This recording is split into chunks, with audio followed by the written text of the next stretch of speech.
교계 이슈를 점검해보는 시간, 오늘은 유아 세례와 성차 문제에 대해 이야기를 좀 나눠보겠습니다. 기독신문 노충원 기자, 고려신학대학원 문아랑 교수 두 분 모셨습니다. 안녕하십니까? 네, 안녕하십니까? 네, 먼저 시청자들의 이해를 좀 돕기 위해서 유아 세례자의 성차 문제가 왜 논란이 되고 있는 것인지 노충원 기자가 먼저 설명을 좀 부탁드립니다. 예, 일단 그 유아 세례와 성찬의 문제에 대해서 생각할 때 한 두 가지 정도를 좀 먼저 좀 전제를 좀 했으면 좋겠다는 생각이 듭니다. 첫 번째로는 유아 세례와 성찬 문제가 지금은 이렇게 장로교단 안에서의 어떤 이슈와 논쟁이라는 점을 좀 밝히고 싶습니다. 왜냐하면은 우리 한국교회 같은 경우도요, 성결교라든지 감리교라든지 또 장로교 중에서 이제 기독교 장로회 같은 곳들, 다른 교단들은 이미 그 유아 세례와 성찬은 논란이 되지 않고요. 전 연령에 걸쳐서 이제 어린 유아 세례를 베풀고 또 성찬을 하고 있습니다. 근데 최근에 장로교에서는 유아 세례와 성찬의 문제에 대해서 그다지 이렇게 관심이 없었는데 최근에 이제 예장 합동교단과 예장 통합교단이 이제 전 연령 세례와 그리고 또 이제 예장 통합 측 같은 경우는 전 연령 세례와 더불어서 이제 성찬을 하기로 그렇게 결정했기 때문에 이제 얘기가 되는 것이다. 사실은 그래서 이제 장로교에서 가장 큰 교단인 이제 예장 합동과 통합이 이 문제에 대해서 변화를 시도함으로 이제 주목을 끌게 된 것이다 하는 점을 좀 하나 말씀드리고 싶고요. 그리고 이것은 이제 신학적인 그런 논쟁이기도 하지만은 또 한 가지 가장 중요한 것들이 이게 보고서라든지 이런 데도 나오는데요. 이게 목회적인 그 현실의 어떤 대응으로, 즉 앞으로 주일학교가 지금도 급감하고 있고 앞으로도 교회 출석률과 이제 주일학교가 계속해서 이제 감소하고 있는 거에 대한 위기의식 그리고 거기에 대한 대응책이다. 이렇게 좀 생각을 하고 시작을 했으면 좋겠습니다. 그럼 교수님은 어떠십니까? 네, 저희 고신에서는 아직까지 어린이 성찬에 대한 논의가 이렇게 진행이 되지 않고 있습니다.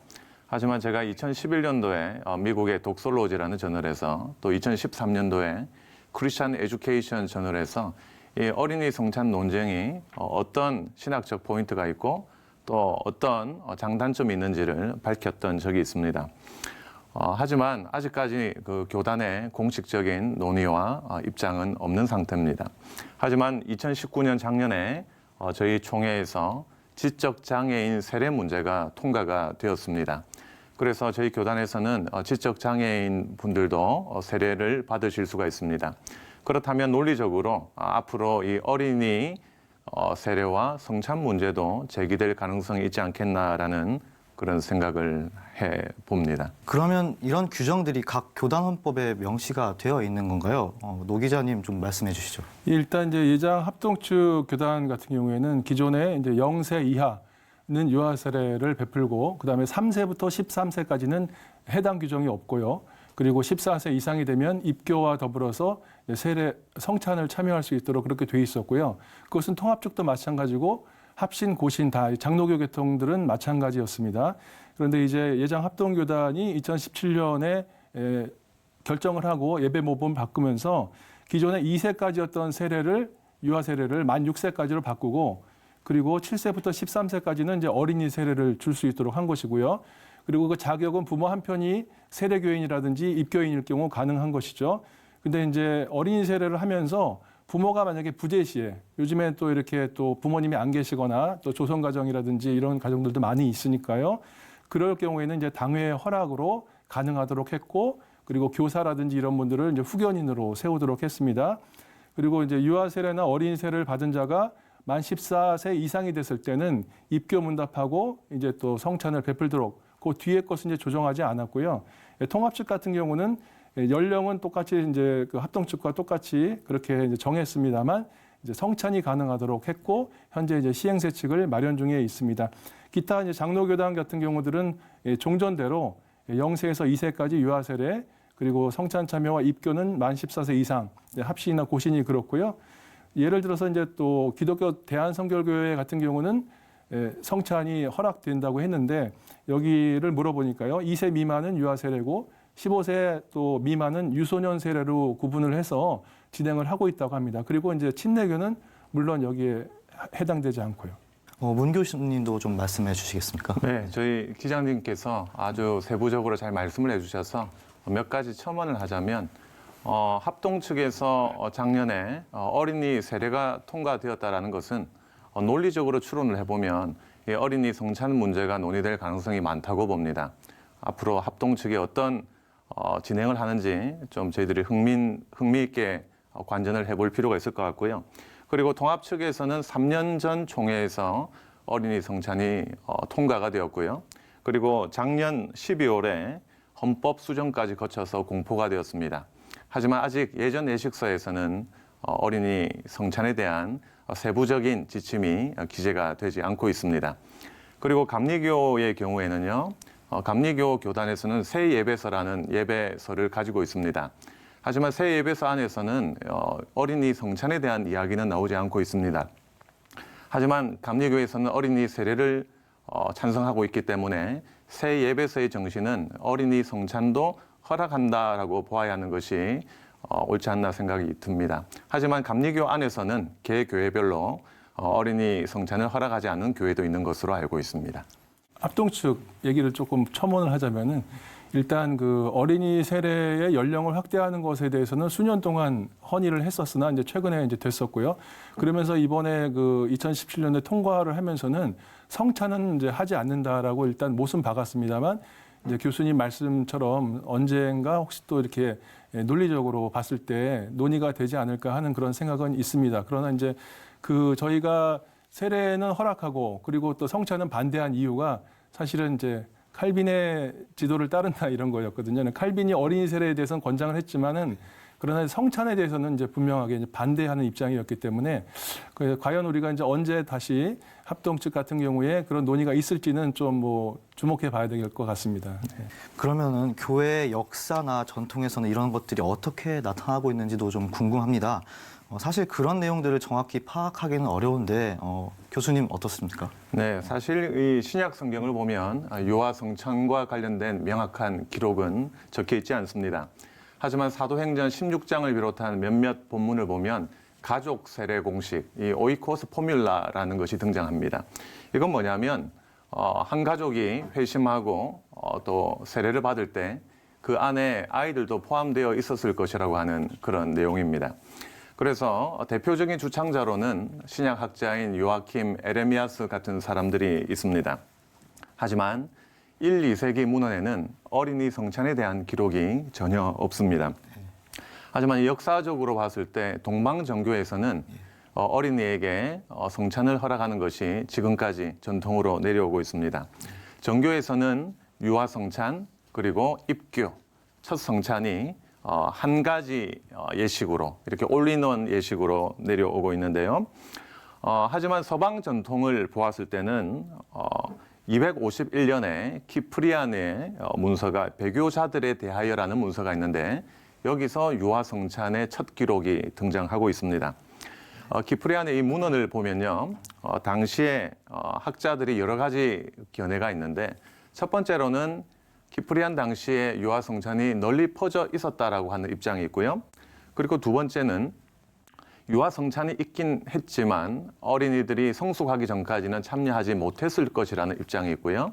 세 번째로는 키프리안의 그 기록이 어른들이 아이에게 강제적으로 잔을 주었을 때 아이가 그것을 거부하고 토했다라는 기록이라는 그런 입장이 있습니다.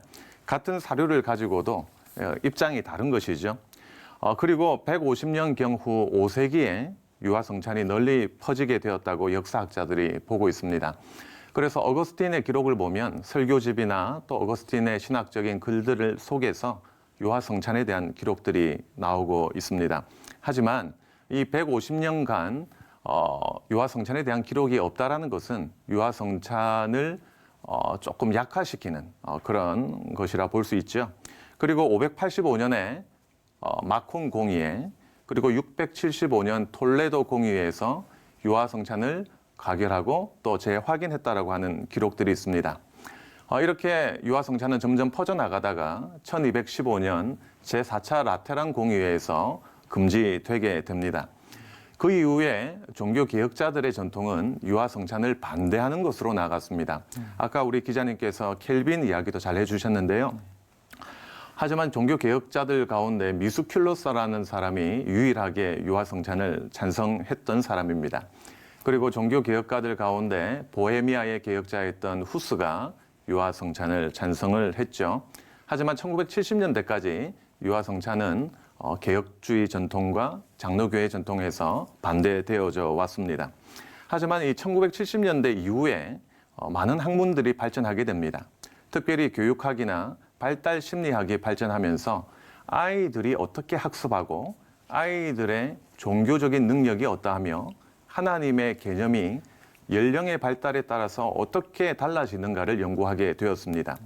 그러다 보니 사람들은 전통적으로 우리가 생각해왔던 아이들은 지적 능력이 부족하고 신앙 고백을 할 수 없다라는 입장에서 아이들도 하나님을 믿을 수 있고 연령에 맞는 고백을 할 수 있다라고 하는 인식으로 전환이 되게 된 것입니다. 네. 자, 그 이후로 1975년 이후에 북미의 개혁교단, 대표적으로 CRC나 RCA 같은 교단에서 이 어린이 성찬 참여에 대한 논쟁이 진행이 되었고 2006년에 켈빈 신학교가 속한 CRC 교단에서는 어린이 성찬을 가결했지만 2007년에 비준이 되지는 못했습니다. 현재는 부모님과 담임 목사님 그리고 교회 커미티의 지도 아래서 신앙 고백이 있는 어린이에게 성찬 참여를 기회를 열어주는 것을 원칙으로 하고 있습니다. 네, 그럼 먼저 우리가 세례와 성찬을 말한 그 예전에 대한 이해부터 좀 정리했으면 좋겠습니다. 그럼 문 교수님 먼저 성찬은 예배 예전에서 어떤 의미를 차지하고 있는 건가요? 이 성찬을 통해서 우리는 그리스도의 임재를 느낍니다. 그리고 하나님으로부터 주어지는 영적인 영양 공급을 받게 되고요. 그리고 성찬을 통해서 우리는 하나님의 용서를 체험하고 하나님의 은혜에 감사하게 됩니다. 그리고 성찬에 참여하면서 우리는 한 몸됨, 이 하나됨을 느끼게 되고 하나님을 사랑하는 것이 이웃 사랑으로 연결되어야 함을 깨달을 수 있습니다. 그래서 이 성찬은 우리 예배 가운데 너무나도 중요하다는 것입니다. 우리가 설교를 들을 때 의자에 앉아서 듣습니다. 설교가 중요하지만 어떻게 보면 우리 신자가 수동적인 경향을 띌 가능성이 많습니다. 하지만 성찬을 통해서 우리는 우리의 믿음과 마음이 새롭게 되고 헌신의 자리에 나가야 함을 깨닫게 됩니다. 즉 능동적인 차원을 훈련하게 되는 것이죠. 자, 그래서 제가 생각하기에 이 성찬은 말씀 못지않게 예배에서 너무나도 중요한 요소라고 그렇게 생각을 합니다. 제가 한 가지 첨언하고 싶은 것은 초도에도 말씀드렸지만은 이게 이제 신학적으로 봤을 때는 이제 굉장히 어떤 찬반이 치열하게 갈릴 수 있는 오래된 논쟁 사실이라고 보고요. 그런데 이제 성찬의 전연령 확대를 주장하는 분들이 얘기하는 것 중에 하나가 그 이제 특히 지금 말씀하셨던 이제 라테란 공의회에서의 이제 그 천주교회의 그 화채설입니다. 그러니까 그것을 주장하는 이유는 그동안에는 교회가 전통적으로 어린이 성찬과 세례를 시행해 왔는데 로마 가톨릭 교회에서 화채설이라는 잘못된 교리를 제정함으로 인해서 중단됐으니 계속 해야 된다. 이런 논리이고 또 말씀하신 것처럼 고대 교부들이라든지 이런 또 문헌들 같은 경우에도 봤을 때에는 어린이 세례 같은 것들을 실행은 하는 경우들이 있지만은 또 적극적으로 세례와 성찬을 권장하거나 또 반대하는 또 이제 이런 입장들도 있기 때문에 제가 봤을 때는 이 문제가 신학자들은 치열하게 논쟁할 수 있는 문제지만은 그러나 이제 성찬을 마치 어린이 성찬 같은 것들을 하지 않으면 잘못된 것이고 해야지만 신학적으로 옳고 이제 이런 식으로 이렇게 양당 간에 판단하는 것은 좀 무리가 있다는 말씀을 드리고 싶습니다. 예, 그럼 구체적으로 세례와 성찬의 의미와 관계에 대해서도 좀 짚어주시면 좋겠는데요. 제가 준비한 것을 좀 말씀드리면은 웨스트민스터 소요리 문답에 보면은 이제 세례라는 것은 성부와 성자와 성령의 이름 안으로 연합시키는 물로 씻는 성례다. 그러니까 뭐 제가 이해하는 바로 말씀드리면은 언약 백성된 것을 인치는 것이잖아요. 예, 그런 점에서 그것을 강조하는 이유는 이제 로마 가톨릭 같은 경우는 그동안에 세례를 받으면 구원이 임하고 성령의 은혜가 주입된다고 생각했기 때문에 이제 그것이 잘못된 것이라고 본 것이죠. 그래서 이제 언약 백성된 것은 하나님의 은혜로 우리가 언약 백성 되니까 그것을 이제 하나님께서 인치는 것, 확인하는 것이기 때문에 유아 세례도 가능한 것이죠. 유아 세례는 비록 어린이가 태어나자마자 자기가 신앙 고백을 하지 못한다 할지라도 부모의 그 믿음 가운데서 언약 백성이 된 것으로 보고 인치는 것이기 때문에 이제 가능한 것이기 때문에 저희가 유아 세례 같은 것들을 했던 것으로 보고요. 성찬 같은 경우는 뭐 우리가 잘 아는 것처럼 그리스도께서 정하신 대로 떡과 포도주를 주고받음으로써 그의 죽으심을 나타내 보이는 이제 또 성례, 우리가 이제 성례 가운데서 세례와 성찬이 두 가지가 있는데 이것을 우리가 또 좀 생각해 봐야 되는 것은 마찬가지로 로마 가톨릭 교회에서는 떡과 포도주를 나눌 때 그것이 예수님의 피와 살로 변한다고 믿고 있지만 저희들은 상징으로 생각하고 있지 않습니까? 이런 것들이 이제 중요한데 특별히 우리가 성찬에 대해서 좀 더 주의해야 되는 것 그리고 또 예장 합동 측이나 고신이나 또 합신에서 성찬에 대해서는 이제 어린이 세례 성찬을 반대하는 이유는 고린도전서 11장에 나오는 성찬에 참여하는 사람들은 주님의 몸을 분별할 수 있는 그런 능력이 있어야 되고 또 회개와 사랑의 순종이 있는지 이런 것들을 살펴야 되고요. 만약에 그렇지 않은 가운데에서 성찬에 참여하면은 범죄하는 것이 된다 이런 말씀이 있기 때문에 이런 측면에서 이제 혹자들은 이렇게 말하는 것이죠. 성찬에 참여는 최소한 14세 이상이 될 때까지 이제 기다리는 것이 낫고 오히려 이것이 기다림의 축복이다. 성급하게 이렇게 해서 잘못하고 또 범죄하는 것보다는 오히려 이게 그거 자체가 성찬에 참여하는 것이 구원이라든지 그것을 거기에 그 자체가 하나님의 은혜가 주입되는 거라든지 이렇게 생각하지 않는 것이라면은 14세까지 기다렸다가 하지 못할 이유가 무엇인가? 이렇게 오히려 기다리는 것이 더 은혜다. 이렇게 얘기하고 있습니다. 예, 그러면 분명히 논의되어야 할 것과 좀 경계해야 할 부분도 좀 필요해 보이는데요. 마지막으로 두 분께서 이와 관련해서 조언과 당부의 말씀을 좀 해주셨으면 좋겠는데 노 기자님부터 먼저 말씀을 좀 부탁드립니다. 일단 좀 생각해야 되는 것이 처음에도 말씀드렸던 것처럼 이제 주일학교의 감소와 교회 성장과 분명히 저는 맞물려 있다고 좀 생각을 합니다. 또 이제 세례를 만약에 받으면은 아무리 어린아이들이라 할지라도요, 내가 교회에서 뭔가를 이제 인정을 받았고 내가 교회 교인이 되었다는 그런 부담의식 같은 것들이 있기 때문에 분명히 그 소속감 같은 것들은 더 느끼게 될 것이라고 보고 다만 이제 이후에 그 교육을 계속해서 어떻게 하느냐가 굉장히 중요하다. 그리고 또 이번 기회를 삼아서 그 예배 예전의 소중함과 이런 것들을 좀 뭐 환기시키는 것은 중요하다고 봅니다.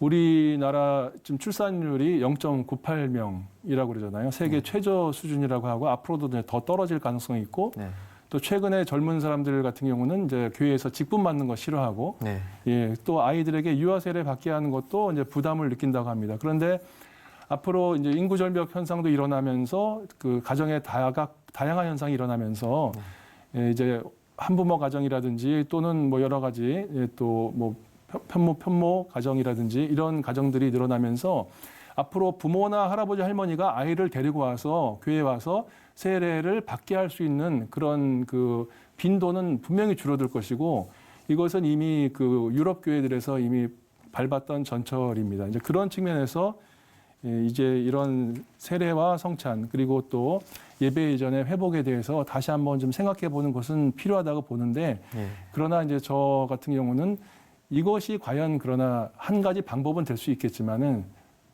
다음 세대를 살리는 방법으로서는 활용되겠지만 또 다른 것들도 마련을 해야지 되는 것이지 이것만이 절대적이거나 세례와 성찬을 확대하는 것만이 그것이 성경적이라거나 이렇게 해서는 이제 뭐 완벽한 해결책은 되지 않을 것이다 이렇게 생각해 봅니다. 네, 교수님도 말씀을 좀 부탁드립니다.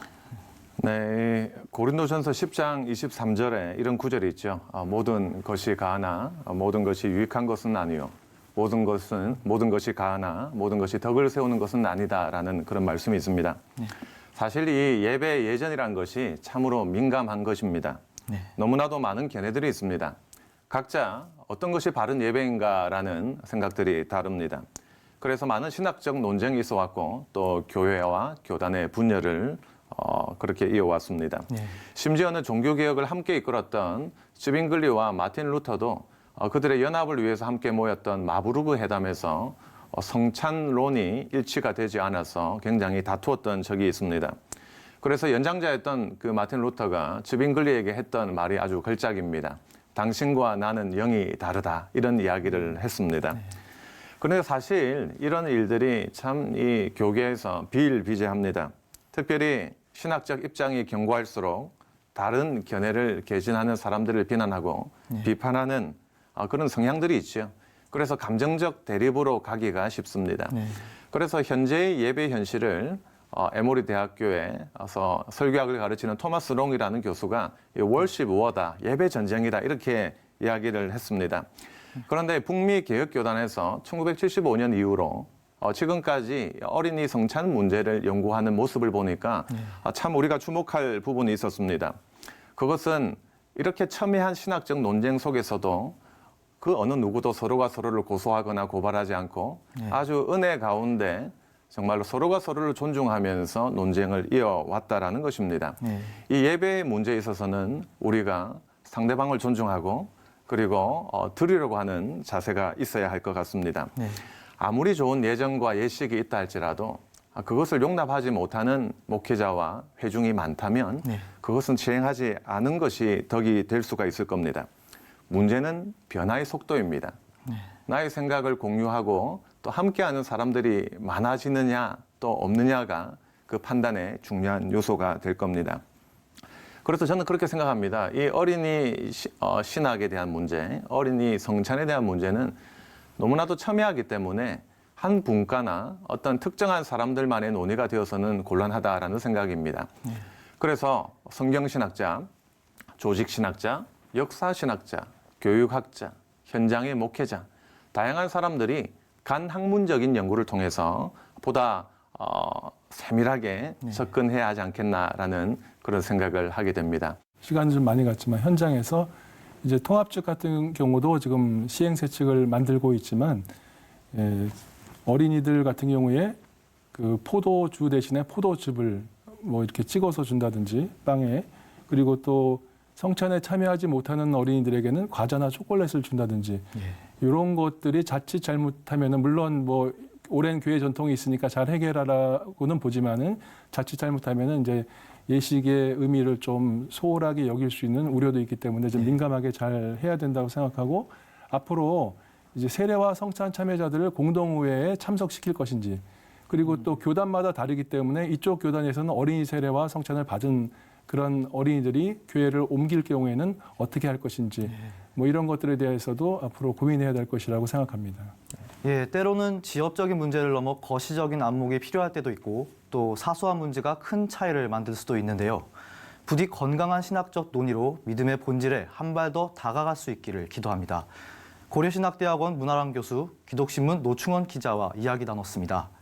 두 분 말씀 감사합니다. 네, 감사합니다.